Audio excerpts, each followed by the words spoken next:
A woman walks over parched land at Basudayaspur village in Bhadrak district, India.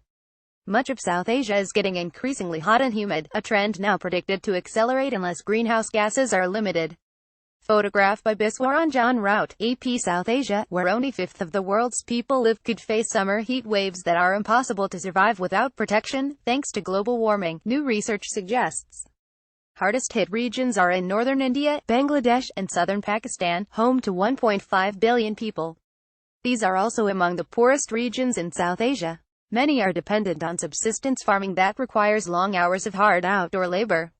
That makes them very vulnerable to these climatic changes, said MIT professor of environmental engineering Al-Fateh Al-Tahir, one of the co-authors.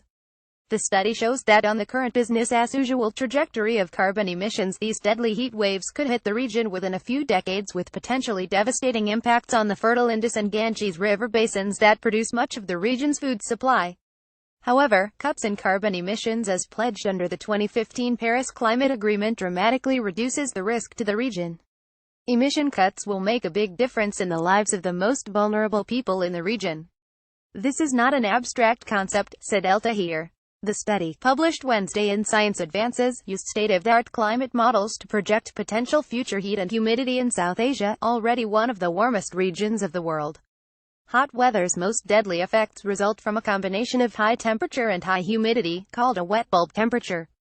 A temperature of 94 degrees Fahrenheit 34.4 degrees Celsius and 80% humidity produces a wet bulb, or feels like temperature of 129 degrees Fahrenheit 53.9 degrees Celsius on the NOAA National Weather Service Heat Index.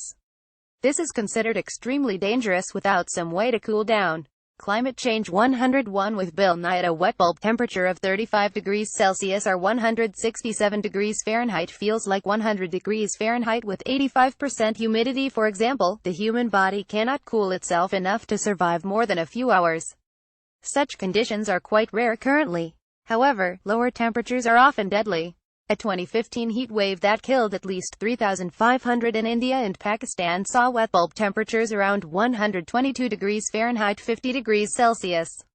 A similar wet bulb temperature was reached during the 1995 Chicago heat wave. Currently about 2% of the Indian population sometimes gets exposed to extremes of 32 degrees Celsius wet bulb temperatures. According to Al-Tahir's study, without carbon emissions cuts that will increase to about 70% of the population by 2100. And about 2% of the people will sometimes be exposed to the survivability limit of 35 degrees Celsius. The rural poor have little capacity to cope with extreme heat and they are likely to move into cities in search of water, food, and cooling, said Robert McLeeman, an expert on climate and migration at Canada's Wilfrid Laurier University. One study in Bangladesh showed that extreme heat is more likely to drive migration than flooding is, McLeeman said. Future sea level rise gets far more attention and study than increases in extreme heat, which may actually have a larger impact a lot sooner. No one's really figured out practical solutions yet, he said. However, at a conference in Portland, Oregon, last year city officials from the Northwest states met to discuss how to cope with the growing migration of people from California and the Southwest who are moving because it's getting hotter, said McLeeman, a speaker at the meeting. Officials know more people are coming and they're trying to figure out how to deal with that.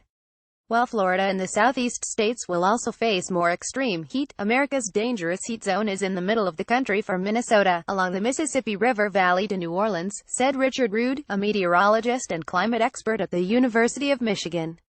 Places like St. Louis and Chicago often experience extended periods of hot and humid weather while extremes in coastal states are moderated by the ocean, Rood said. The U.S. has already experienced record heat waves with just 1 sea of warming from climate change. Without making carbon emission cuts, the future will bring average increases of more than 4 degrees. That will be a vastly different world, he said. For the past 20 to 30 years, large numbers of American retirees, young professionals, and others have moved from the north to the south. In the future, Rood says there will be a reverse migration back north to escape relentless heat in the southern half of the country. People in the Middle East and parts of Africa are already moving because of extreme heat and drought, he said.